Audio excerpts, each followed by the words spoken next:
everyone, my name is Yesha. Welcome to my channel Book Stick Up and Review. This is the weekly wrap up, and last week I read one book, one and a half actually, and different from what I had expected I would read. I thought I would read Battle of Bookstore that was released in the beginning of the June, but then I had other two books by the same author, so I thought I would get to that first. So I started the Comeback Summer.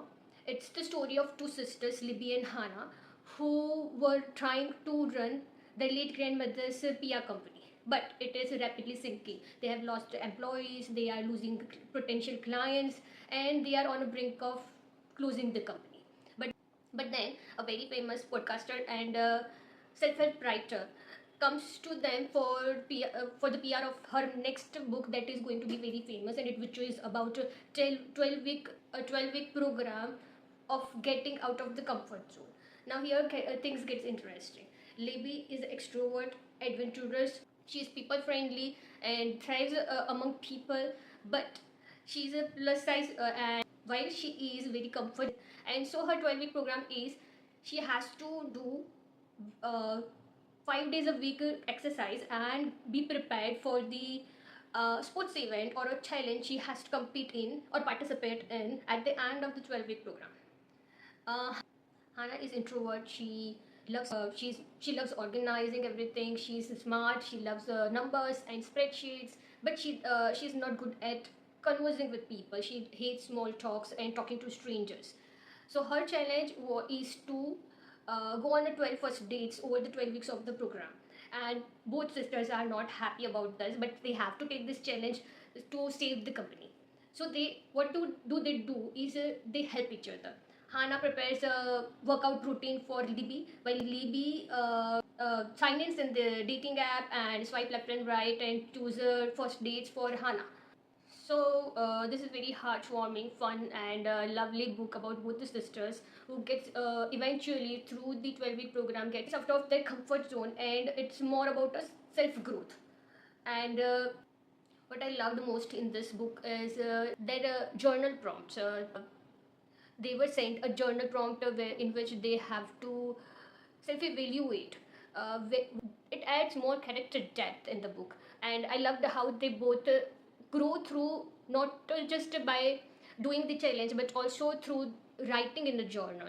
It's like a low-key therapy for them, and I loved how to seeing them grow from like Libby. While she doesn't love exercising, she learns to see the changes in herself, not exactly a bodily change but how she thought she couldn't do this. She never could walk a 1 mile or half a mile, but she ends up running and doing all the exercises which boost her confidence that her body can do a lot than she has thought about.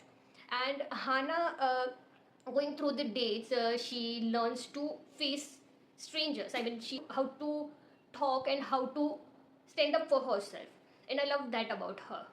I love that how going through these dates, it gave her a confidence that she could do it. She could do anything on her own without Libby's help.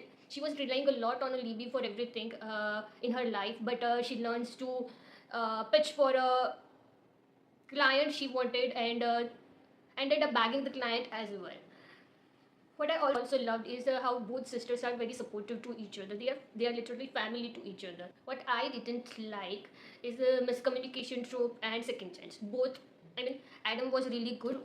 Libby met him through the dating app for and as a dating app for and as a date for Hannah, and she chats with him as and then meets him as herself as well, and they starts to know each other more and they fall in love. The things escalates really fast, but she holds back the vital information that she first met him as Hannah, not Libby, and that miscommunication was predictable, and I knew it was coming, and I knew it was going to be difficult for their relationship, but I like that Adam handled it very maturely.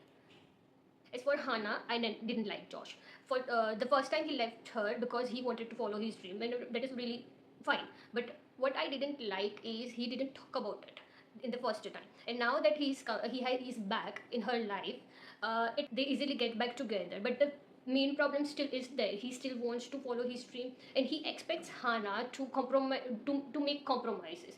She expects Hannah will follow him wherever he will go for in his career, and that is something I didn't like. And I loved Hannah stood up for herself as well, and she made it very clear where she stands and what she wants from the relationship.